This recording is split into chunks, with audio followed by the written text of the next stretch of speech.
to Behind the Tweet podcast. I'm your host, Christine Parks, Chief Communications Officer for Temple ISD. Welcome to Behind the Tweet.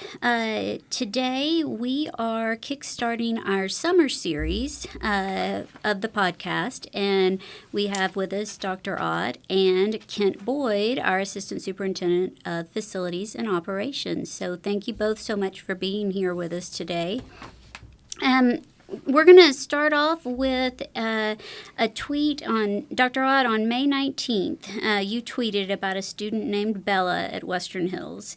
And the picture is Dr. Ott kneeling down next to Bella, who is sitting in her wheelchair. And the tweet says, "Bella melted my heart. She said she is so excited to get her new playground complete with all-inclusive equipment for next year. I told her I'm not the one to thank, but our taxpayers are for passing the bond. She wanted me to take this picture and thank you. This touched me deep." This particular tweet had over 6,000 impressions and 200 likes, and undoubtedly it touched so many people. So, Dr. Ott, can you just tell us a little bit more about your conversation with Bella that day? Sure. That day I was making the rounds at the elementary schools because they had a lot of activities planned for the end of the year, field days and different award celebrations. And so when I went out to Western Hills, they had many parents there inside the building and involved in the activities that they had outside for their field day. And I walked out and saw Bella, who was actually at the edge of the blacktop, watching the different activities. And so she was alone, and I went up to go have a conversation with her, and the conversation started by talking about butterflies, because that's what we were watching together, and she had some interesting factoids about butterflies.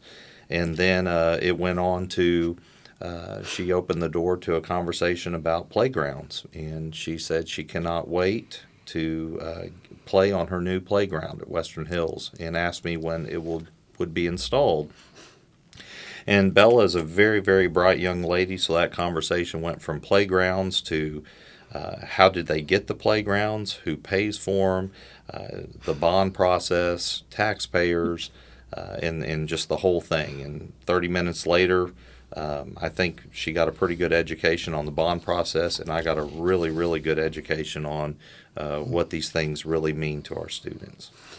And I think just to make sure that everyone understands that all of our elementary campuses are going to receive playground improvements as a result of Bond 2022 that passed last year. And I think this particular tweet really does a great job. It provides an opportunity for us to share a little bit about that project development process, kind of that what happens after the bond passes, and we really begin to dive into the actual projects and the development phase, because as you kind of touched on, Dr. Ott, all of this is done for our students and staff. And I'd love for Kent, for you to share a little bit about the process that is implemented as far as getting feedback about the needs and wants related to this specific project, as far as the playgrounds go. What did that process look like? Well, it's been a very informative process, I think, for all of us. I'll take a step back. It's not the first time we've asked parents to be involved, but in gathering information when it comes to designing a project. But I think this was maybe the most impactful. And so the folks we began to talk with, and we contracted with a company that designs playgrounds, and we visited with them. They visited in turn with several stakeholders, including principals at the campuses, our special education staff, that helped us with some of the design as well. But most significantly were the parents. Involving the parents gave us, and specifically parents of special needs students, it gave us the ability to look at some things from a completely different lens. our playgrounds have been ADA compliant, and that checks a box. And I don't think, to be honest, any of us really thought through the fact that while something might be compliant, it still may not be truly inclusive.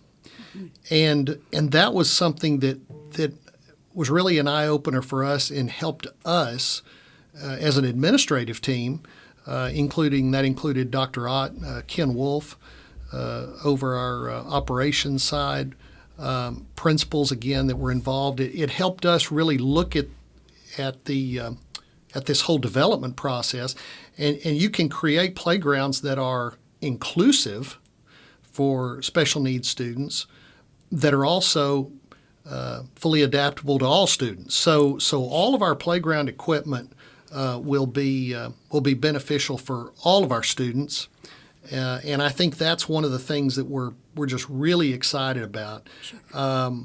And actually, on that note, will you talk a little bit about something, an example of something that is ADA compliant versus something that may be more inclusive? It seems like I remember us talking about even like the playground cover as potentially, and what's on the ground as maybe even one of those examples. Great question. And yes, for example, there are different fall zones that are in place around playground equipment, and you can have fall zones that are made out of wood chips, or even some that are made out of pea gravel, and while those many times will go ahead and check the box, and they are considered ADA compliant, they're really difficult for students in wheelchairs, for example, to navigate. And these were things that were pointed out to us by some of the parents. Kids, in many cases, because of the surface around some of the playgrounds, they really couldn't access the equipment. And because of the terrain of some of the playgrounds that were a little more sloped than others, it was hard for them to even get to those locations. So they often had to play kind of off to the side by themselves, or just depend on other students to want to come to them. Like I said, a lot like the example Dr. Ott shared, and we heard that from more than one parent through this process. So it was important to us to put fall zones in place, that many of those will be the poured-in-place fall zones. Now, not all of them are, but many of them will be, that you would see in an indoor playground, for example. But those poured-in-place fall zones, but also to provide sidewalks with proper switchbacks if needed.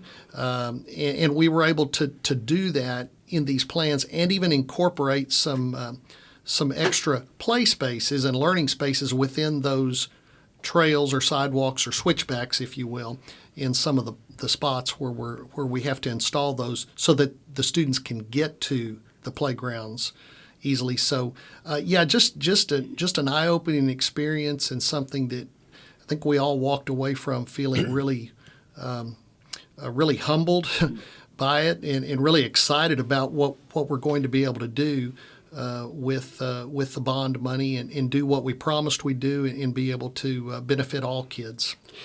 So, Dr. Ott, why is this so important? Why is this, as far as getting that feedback, why is it so important to you?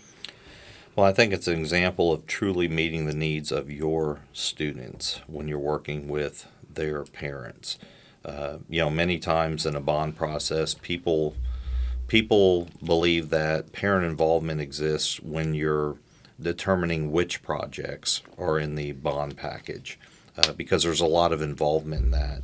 But in Temple, we have plenty of examples where we've worked with parents on the actual design of specific projects. I think of the swim center, for example, in the last bond, where we had many parents at the table that had students that were swimmers, and they had experiences, whether in other districts, our district, or even in competitions that they have had. And they helped us, that we know that we have limited funds in a bond, but they're able to help us prioritize and rank, and we're very comfortable working with the end user because we're truly able to benefit students. And that's what happened in this case.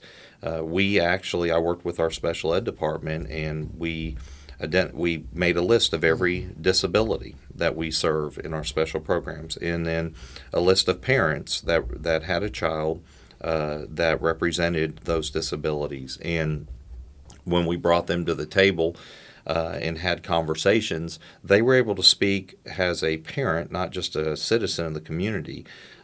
What they do on weekends. Some of them will drive to different cities to experience quote unquote inclusive playgrounds. Picking out equipment, they actually brought different samples of equipment, and their idea of inclusive was not just including their child with the general population, but picking equipment that included the general population with their child as well. And I think that's very important. So the equipment that's selected is equipment that can be used by both students with disabilities and students that do not have disabilities. So they were very thoughtful in their approach. They helped us rank items. We were able to look at what special programs we have on certain campuses, so that helps us customize for those populations the playground design. So it's not just school administrator working with professional service or vendor.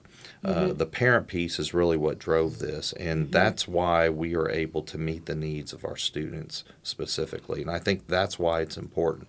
And I'll tell you, I've shared this experience because, as Kent said, and he's right, it was very impactful. For me.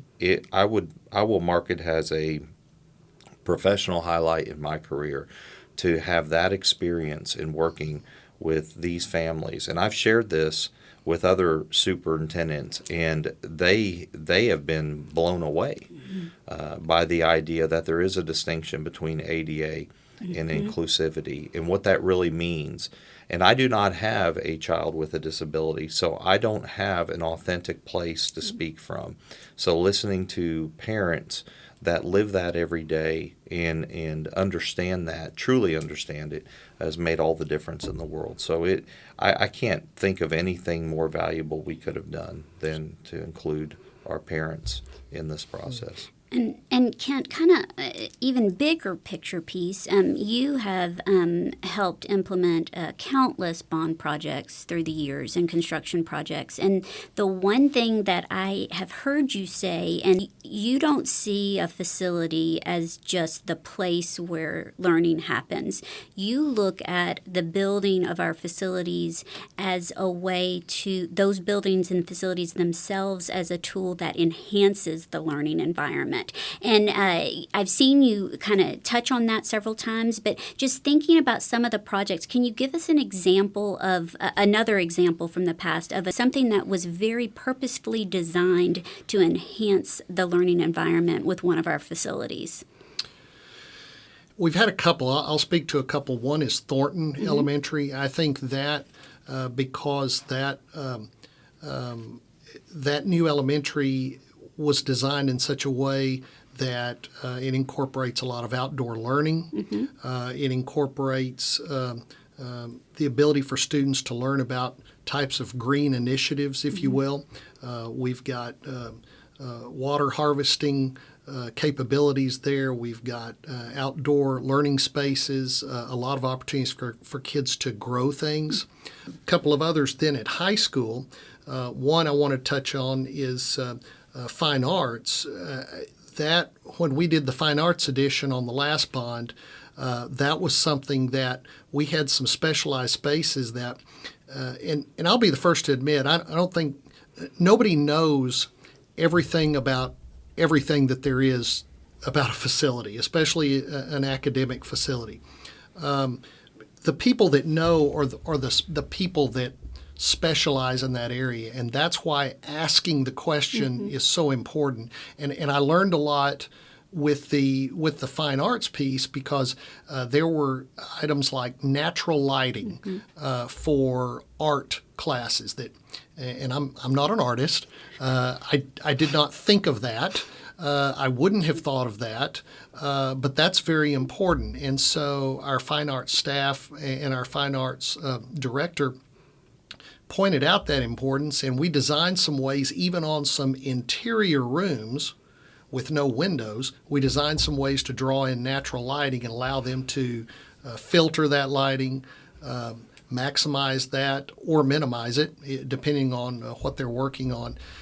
So that fine arts addition also was one that not just in the performing arts area. Certainly, we've sought input when it came to the band hall, when it came to the orchestra room, when it came to the choir room, theater arts room, and so forth, but also down to the art classrooms and the lighting. And so that was all designed very much in a very intentional manner with that staff. I think the last example that I can draw from would be also at high school, and that would be our career and technology addition on the previous bond. And that was a massive addition, not only in square footage, but also in what the program, what the significance of the program is to our campus, and what the improvements, the significance of the improvements we made to the programs themselves. And so not only did we seek input from staff, which we do on every project, but this was unique because we sought improvements from community partners, because there are things in career and technology for career readiness that, again, we wouldn't know what those are. We might know some of them. Sure. We might have an idea of some of them, but we can't speak to that specifically. And so, for example, when people in the automotive technology industry provide us with information on how to design that space, that was critical. When people in the health industry helped us design those spaces, or people in metal trades, a local machine shop helped us in designing those spaces. All of those trades were very important in drawing from that and getting information from the people who make a living with that. And they're on the cutting edge, and they're looking for career-ready people to step into jobs. And so with them being able to help us design a facility that trains our students, they're able to hire some of our students right out of high school with credentials that allow them to do what they need to do. And the equipment and the facility that we were able to design actually gives our students real-world opportunities that are new and cutting edge, and things that many students in other locations wouldn't have the opportunity to learn from. Absolutely, and I think this is a great example of that facility really giving workplace environment, simulated environment that gives our students an advantage, a competitive edge, because they've had an opportunity to learn and work in a space that is very similar to what they might experience. And so it's hard to put into words for people that aren't part of the process, just that amount of time that y'all spend getting that feedback and then really using it to work with architects to design spaces that are truly student-centered and learning-driven. It makes a difference. We have a lot of other exciting Bond 2022 projects going on right now and in progress. Dr. Ott, what are some that are particularly interesting to you at this point? Well, security vestibules would be, I think, my top priority, and those are underway, and they're scheduled to be completed this summer. And at that point, all of our campuses will have proper secured vestibules, so that would certainly be one of them. The maintenance and operations facility, we have school nutrition, grounds, maintenance, warehouse staff that are located in what I would call a substandard facility. That was built well before the 60s, metal building. In some parts of the building, there's not even HVAC. And there's no students in those buildings, and I understand that, but these folks are the ones that are the backbone of our school district. They care for our facilities. They take care of them. They make them presentable. They help enhance learning spaces. They do all the things that help make your school presentable and special to families. And there are we've recently seen some new renderings of that design. And Kent, what is the timetable as far as when we think that facility, auxiliary center, will be opened? Right now, that will happen in a couple of phases because there will be one area that will have to be built new so that part of the existing structure can be renovated. I'd say about a third of what we have existing there can be renovated at some level. The other parts need to be completely demolished and start over. So as we build the new and then renovate the existing, one other thing I'll mention, that allows us to leverage some federal dollars by renovating spaces that house our school nutrition department. That's a unique program that receives federal funding that's different from any other part of the school district, and so we can leverage some federal dollars to improve theirs, which we will absolutely do to stretch our local tax dollars and bond dollars as far as we can. But when both phases are done, it should be in sometime in the fall of 2025. We are still we're at the point now where we've got designs pretty close to finalized, and we'll go out for bid in the fall, and then construction will start soon after. And that's so exciting, especially for your staff who do work so hard, and they take care of our wonderful facilities across the district. And so it is wonderful that they are now going to have a space that they can be proud of. They do such a good job taking care of us, so we are excited about that as well. Any other projects that you guys want to bring us up to date on, or give a project update? I'll just mention that one of the projects that we're really excited about, because it tackles two objectives. One is safety and also growth, because we're growing as a school district, and that is replacing or getting rid of portables and adding permanent structures to the building, or permanent classrooms. This has been a goal of the community for over a decade, and we've chipped away at it. Through the last several bonds, we had 47 portables in 2011, and going into this bond, we had 20 remaining portables, and it was the desire of the community to finish this piece, to get to a point where we have enough capacity and permanent structure to where students are under one roof. And so they committed to that. They said yes, and that's one of the projects that we'll be working on. It will take time because there's a lot of movement when you talk about doing those things, but we're going to get to a place soon, where I say soon, in the next couple of years, where we don't have portables. And if we have any new ones in the future, it'll be because of additional growth that we're seeing in the demographic study. But we'll continue to plan and make sure that we go out for future askings in a way to meet the desires of the community. But this is one we're really excited about. I might add to that some other things that excited about, and these address some equity and program issues, because at the end of the day, we want to make sure we are taking care of all of our programs, and we have a lot, and we have some very special programs in Temple ISD. And so CTE, we referenced that earlier. This bond will have some improvements to the Ag Barn, which will help with that program and give them some updated spaces, again, to keep them equitable with the others. The girls' soccer practice field will be complete this summer. Again, that's an equity of program issue that gives them their own dedicated space.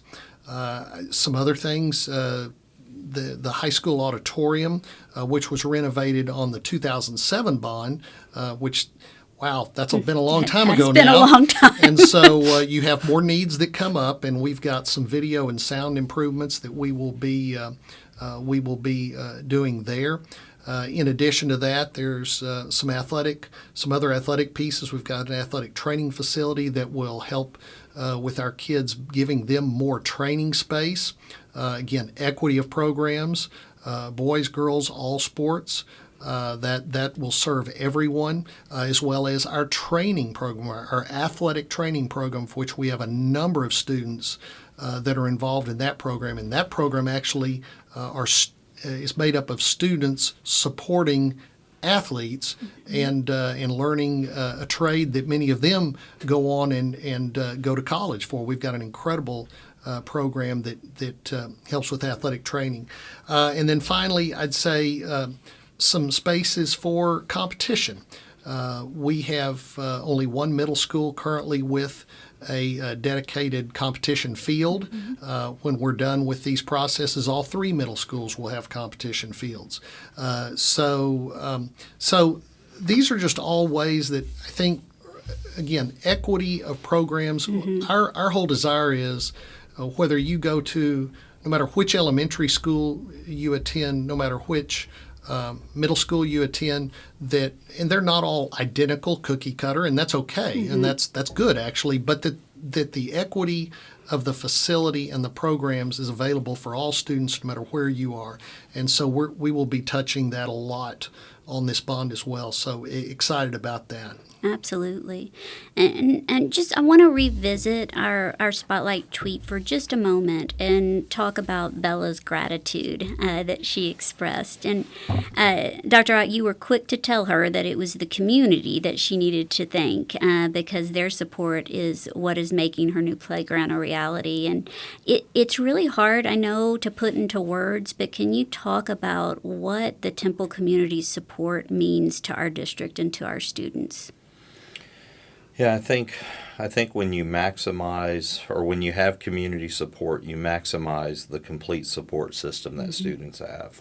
Yeah. Parents, businesses, all the resources in the community, our spiritual leaders, folks that have graduated, staff, whomever it may be. And so I think to the point that you can maximize the support system, then you in turn maximize the students' opportunities.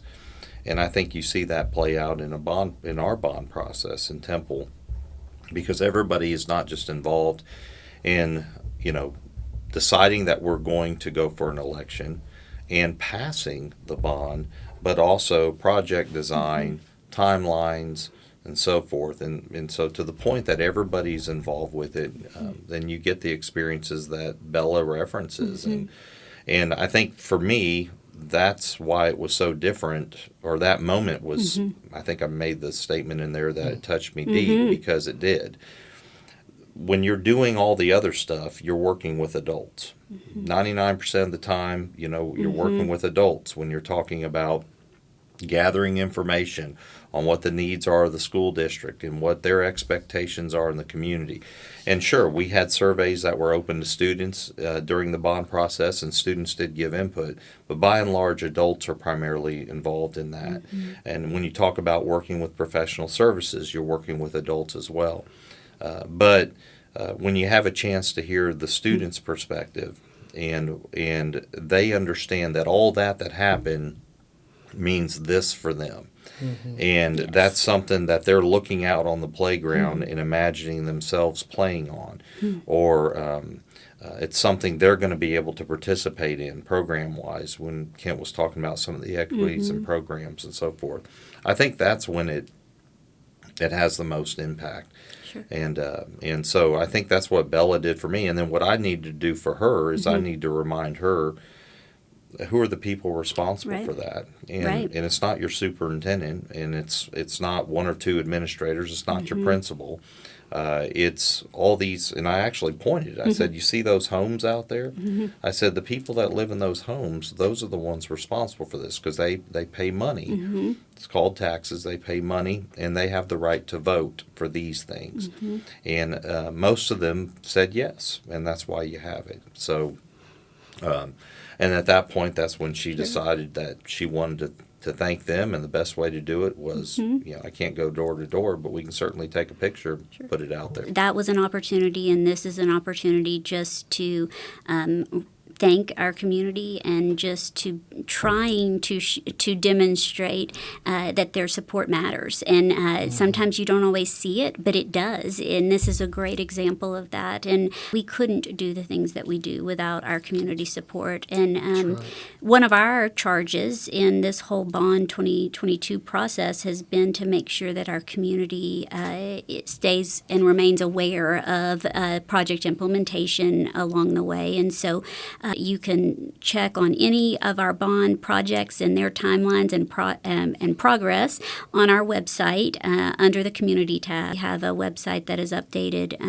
specifically for bond projects so that you can see where we are in that process. And again, so grateful to the community for their support that makes this possible. And thank you, Dr. Ott and Kent, for being here today and just sharing a little bit about how that support matters to our students. And Bello is a great example of that. So thank you both for joining today and for all that you do. So Thank you. It's very exciting, and I look forward to coming back again if you'll invite me, as we'll.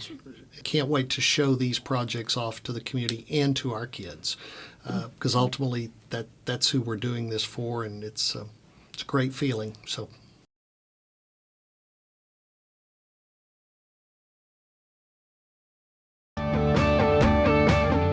thanks so much for listening.